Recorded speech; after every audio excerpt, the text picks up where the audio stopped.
अच्छे बच्चे कैसे बैठेंगे? बेटा अभ्यास 8A हमारी हो गई थी, इसमें हमने वर्ग समीकरण को हल करना शुरू किया। आज हम लोग अभ्यास 8B शुरू कर रहे हैं। एक सवाल तो अभी करवा दिया मैंने आपको, 8A का जो रह गया था।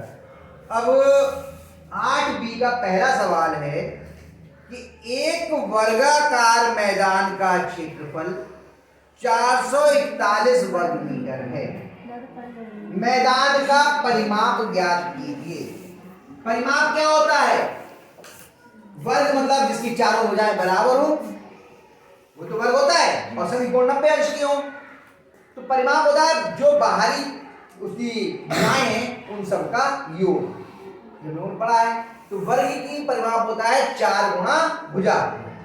यानी अगर हमें भुजा मालूम चल जाए तो हम वर्ग की परिमाप मतलब चारों तरफ की भुजाओं का योग। अगर भुजा का 4 गुना कर दें तो हमें वर्ग की परिमाप मिल जाएगी। क्या हमें वर्ग की भुजा मालूम है? नहीं मालूम है। हमें वर्ग का क्या मालूम है? क्षेत्रफल। तो पहले क्षेत्रफल से हम उसकी भुजा निकाल लेंगे, और जब भुजा आ जाएगी उसका 4 गुना कर देंगे तो हमारी परिमाप मिल जाएगी। तो पहले मान लेते हैं कि माना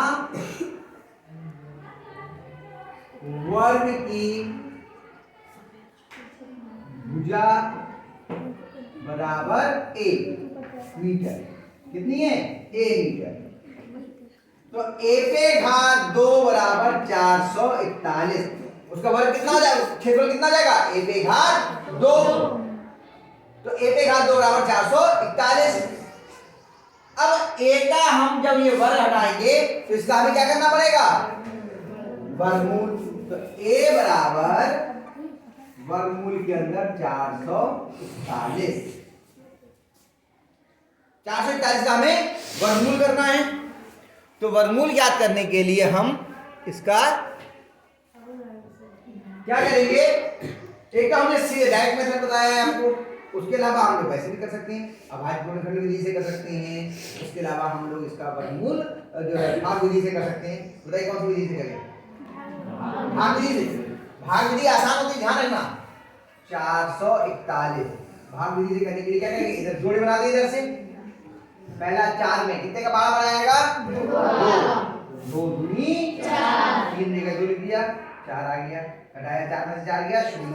अगला जोड़ा वाली 41 का जोड़ा कितना आ गया? 4। अब जितना आगे लिखेंगे उतने से ही गुणा। कितने से गुणा किया पहली बार में? 1 से हो रही है। 41 की 1 से करने के हो जाएगा काम। 1 1 1 घटाया कितना आ गया? 0 0। कितना आया वर्गमूल? 21। के बराबर 21।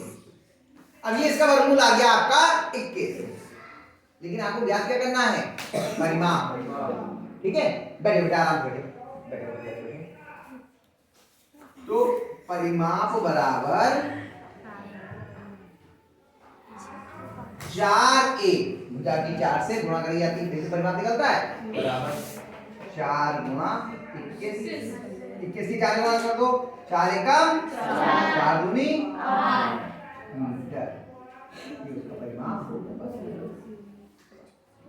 लेकिन यहाँ एक चीज देखो, हमने प्लस माइनस नहीं लिखा, जबकि हमने कहा था वर्गमूल निकालते तो प्लस माइनस होता है। जो भुजा होती है उसे हम ऋणात्मक में नहीं लिखते हैं। भुजा जो है ना वो अदिश राशि है।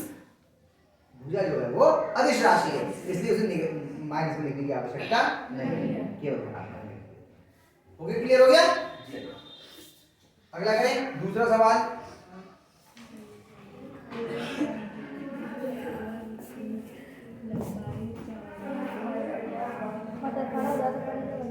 एक आयताकार बाग की लंबाई और चौड़ाई का अनुपात 3:2 है।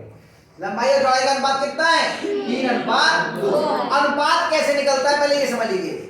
जो उसका मासा होता है उससे भाग कर देते हैं कि जो आपकी दी हुई मात्राएं हैं उनमें, तो हमें अनुपात मिल जाता है। जो सरलतम रूप में मिलता है भिन्न के रूप से, उसी से तो हमें जो है अनुपात मिलता है।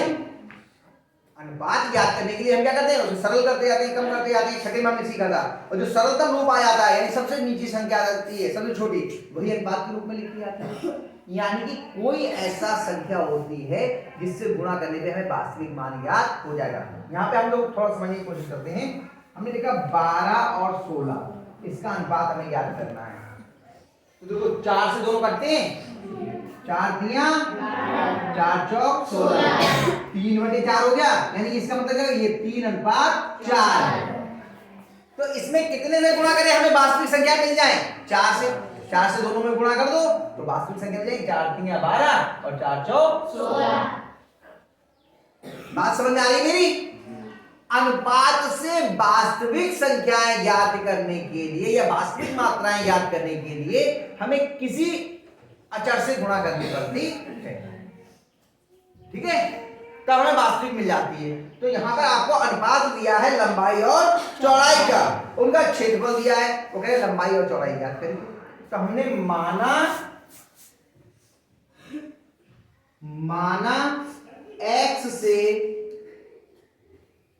गुणा करने पर वास्तविक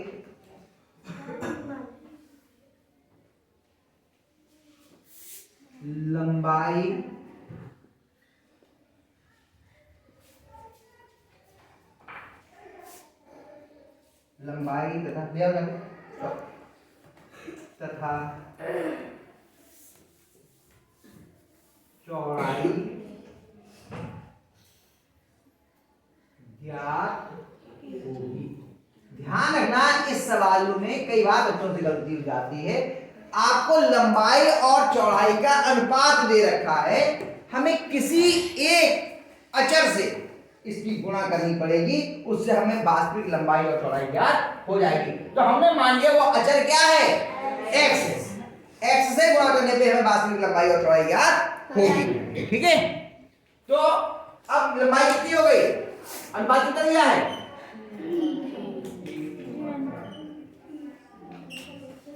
3:4 है, तो लंबाई ज्यादा वाला होगा और चौड़ाई कम वाला होगा, ये होगा।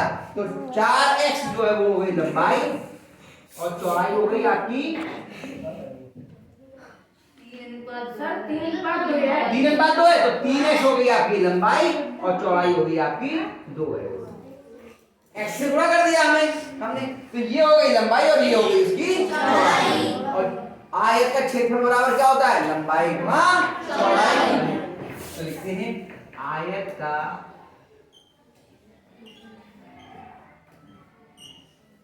क्षेत्रफल बराबर लंबाई गुणा चौड़ाई। क्षेत्रफल कितना दिया बताओ, पूरा 600 बराबर लंबाई कितनी है 3x और गुणा चौड़ाई कितनी है 2x। इतने में कोई परेशानी नहीं, ये वाला मिला दो बेटा, बेटा कोई आवश्यकता नहीं।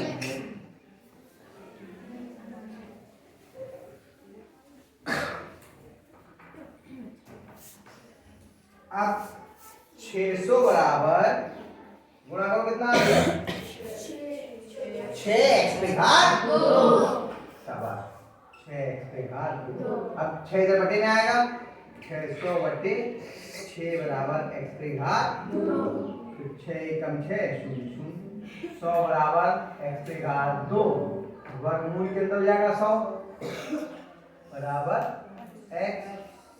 बताओ 100 का वर्गमूल कितना होता है 10, शाबाश, 10 बराबर x या x बराबर 10 मीटर। ये तो हो गया। अब आपको लेकिन क्या x का मान ज्ञात करना था, क्या ज्ञात करना है, लंबाई और चौड़ाई। तो लंबाई बराबर 3x बराबर 3 गुणा 10 बराबर 30 मीटर, और चौड़ाई भी लिखते हैं, चौड़ाई बराबर कितनी है 2x बराबर 2 गुणा 10 बराबर 20 मीटर। देखो यही उत्तर है, यही है। तो ये 2 सवाल मैंने किए हैं, इनको भी खुद करना और इसके आगे के जो सवाल है उन्हें भी खुद करने की कोशिश करना, तो आपकी समझ में आ जाएगा। नहीं है साक्षी, नहीं है। आगे सही, इन्हें उतार लीजिए, इनको भी स्वयं करना है एक बार, और आगे के जो सवाल है उन्हें भी करना, सवाल उतार लीजिए।